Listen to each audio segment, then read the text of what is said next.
Aunt Nita, can you tell me a little bit about what it was like when you were growing up? Well, for one thing, we never had to be made to go to bed at night. We was always so tired, we was ready to go to bed when bedtime came. And we all got up when Mama made breakfast. There wasn't no straggling in. She said breakfast is ready, we got up and we ate. In the summertime and springtime, we went to the fields. We either pulled weeds or picked fruit or whatever we had to do. And bring them into the house, whatever we might pick. If we picked strawberries, if we picked blackberries or apples or whatever, and Mama canned it up for the winter. What would you say your mom and dad's style of raising kids was, or what they thought about how kids should be raised? Daddy left it mostly to Mama. I don't remember ever getting a whipping. She took us to church on Sundays. We might have to walk a mile or so, but she still took us. Daddy stayed at home most of the time and didn't go, but when we'd get home from church, we'd see Daddy sitting out on the porch reading his Bible. So we had, I feel like, a good Christian home. And what was your role in the family? Mischief. Work and mischief. Because you were kind of in the middle of the group, weren't you? Yes, I was. Do you have any favorite memories about that time that you can think of? Well, you know, Mary being just older than me and Earlene being just younger than me, we buddied around together and did a lot of things together. And I know I've told this tale a lot of times, but we had to walk to church from up on top of the mountain where my granny's house was, is where we lived, all the way down here to this church. And then after church was over, we walked back home. Of course, it was dark. And one of those evenings we started home, and me and my sister Mary got off the road. We would go back again and try again, and every time we'd lose our way again. So we just found us a big old flat rock, and we laid down on that rock and went to sleep and waited till morning. And then we got up and went home. I bet Grandma was worried about you. She just said, "Where have you girls been?"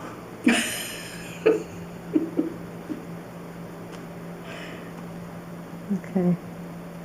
What are some things that you think that you've learned in your grown up and as a kid that you want your kids and your grandkids to know?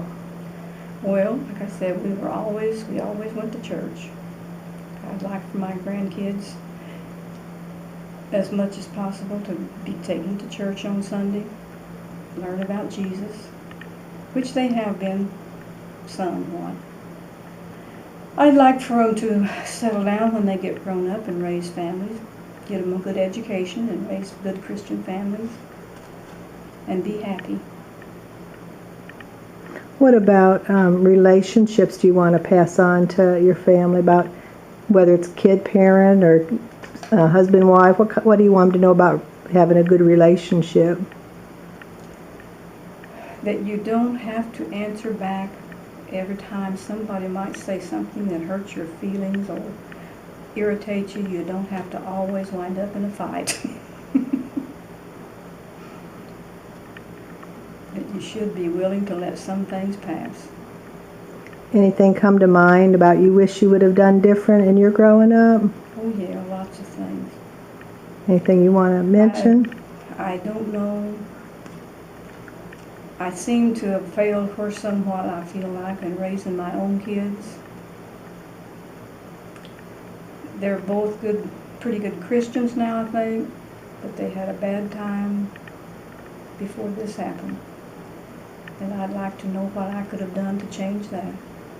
What do you mean before this happened? Oh, before they became Christians and started going to church and that sort of thing. Well, it sounds like religion's been a big influence in your life. How does that help you? Or I don't know, Eula, if I could ever handle my life as it is and as it has been if I didn't trust in Jesus to help me. so it gives you a place to go when you need some help? It does. if you were going to write a book, it was going to be Aunt Juanita was going to write a book. What would her book be about? It would be about my mother and dad and the things that went on with us when we were children. Like the story I told last night of I used to go coon hunting with my dad. We only had one boy, so we had to take the girls. And he would just mosey along with his lantern and I'm beside him, and then the dog would get on a trail for a coon or a fox or something, and he'd say, "Grab a hold of my coattail, Nita," and hang on. And he'd take off after that dog. Things like that. I didn't hear that last night. Oh, I wrote that one time when I was working at Baxter. I had charge of communications, and we put out a little paper in our department every month. And on Father's Day, I wrote that little story and put it in my paper. I like that. That'd be a cute kid's book too. Mm-hmm. What kind of traditions do you have in the family that you'd like to see continued? Whether it's birthday or holidays or just something your family does. We do. You know, we did not, when I was a kid at home, we didn't celebrate birthdays much. About the only holidays we celebrated was Christmas, because we was poor and we lived on a farm, and that was mostly only thing we had. Other holidays we did begin to do after we got older. The kids got older, and Mom and Daddy was more able to provide some things that we didn't have when we were younger. We went ahead and celebrated Easter and Thanksgiving. I'm sure they were always acknowledged. It's just that gifts and things weren't given.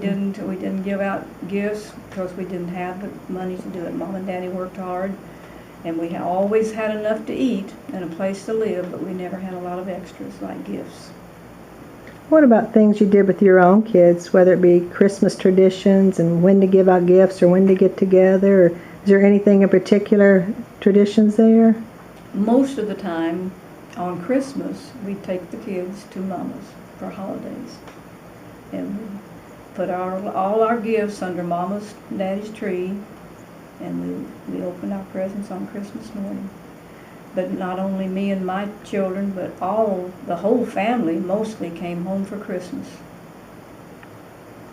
It seems like you still have traditions of you and your siblings getting together for birthdays and things still. We have more or less quit it now since we've gotten older, but we had birthday dinners. Me and my brothers and sisters got together, had birthday dinner. Either that, and then we got to where we didn't want to cook. We went out and had a dinner together on birthdays. But we don't do that so much anymore. Some of us, like Elvin and he's not able to do a lot of that now.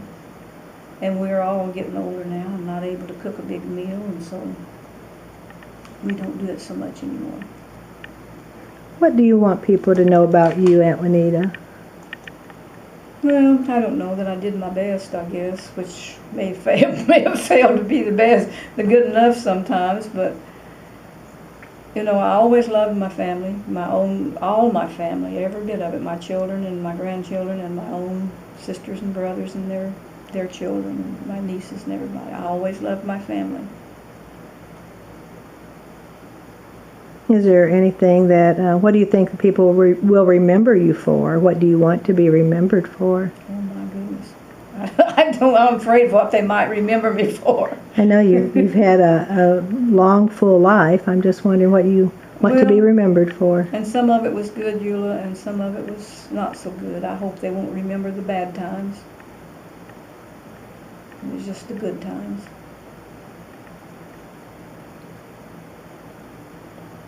Is there anything else you want to say? No, except I wish I could have seen more of my sisters and brothers and their families, some of them that live way off from me, and we don't get to see them except when we do something special. You think that's like the most important things in life, is the family and seeing each other? The family and the love and the understanding, and always the chance that your heavenly home will be ready for you when you're there, when you get ready to go there. I'd like to know that every one of my family, and that includes my sisters and brothers and their families and nieces and nephews, will be ready for a heavenly home someday. Well, thank you, Aunt Nita. I didn't have anything else right now. I don't either.